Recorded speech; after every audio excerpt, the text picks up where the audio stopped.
الله أكبر قالها شيخ يؤذن للصلاة، بعد الخشوع أقامها يبغي بها طيب الحياة،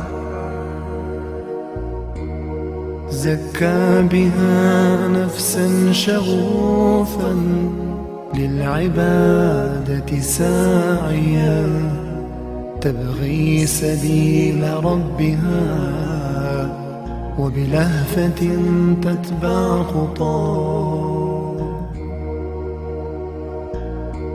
وهناك طفل ينهل خلقا جميلا ويرتوي، يخطو خطى نحو العلا، يتبع أباه في خطاه. فالنقش في صدر الطفولة شابه نقش الحجر، لا يختفي أو ينتهي حتى لو الرمل طوى.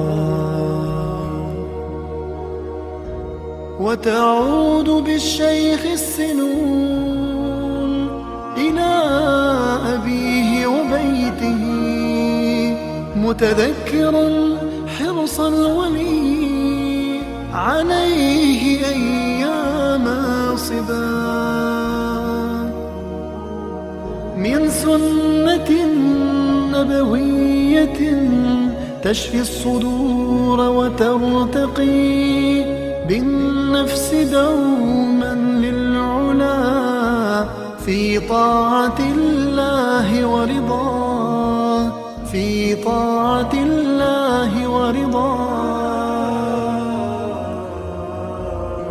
لكن شرا قد بدا في الأفق يجتاح الأمان، كالريح تقتلع الحياة، كالموت يأتي بالأجل.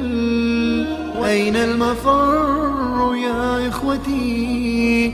حولي تلال من دمار، ساد الفساد بأرضنا، كالعود أجت فيه نار. كل المساجد دمرت في بلدتي أو في الديار، لم تبق دار سالمة من شرهم أو شبه دار، حتى السلاسل والغلت بيت الإله وعار،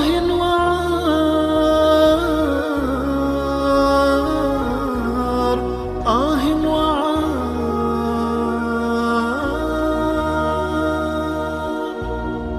السجن أصبح دارنا نقضي به كل النهار، والليل فيه سراجنا ندعو بخوف وافتقار.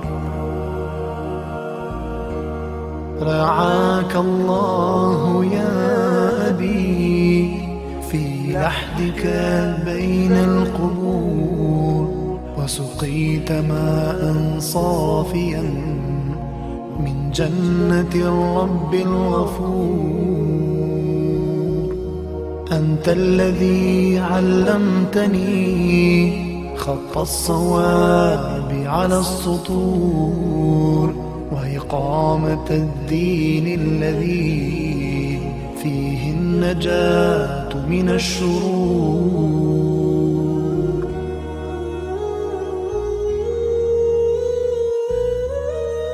لو كنت حيا يا أبي لرأيت ما نشر السرور، فالدين عاد بقوة ومحى التلوث والنفور.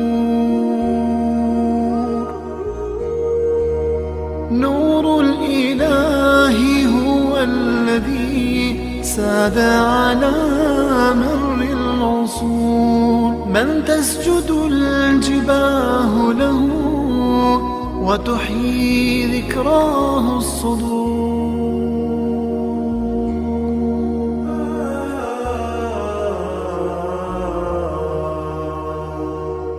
نور الإله هو الذي ساد على مر العصور. من تسجد الجباه له وتحيي ذكراه الصدور.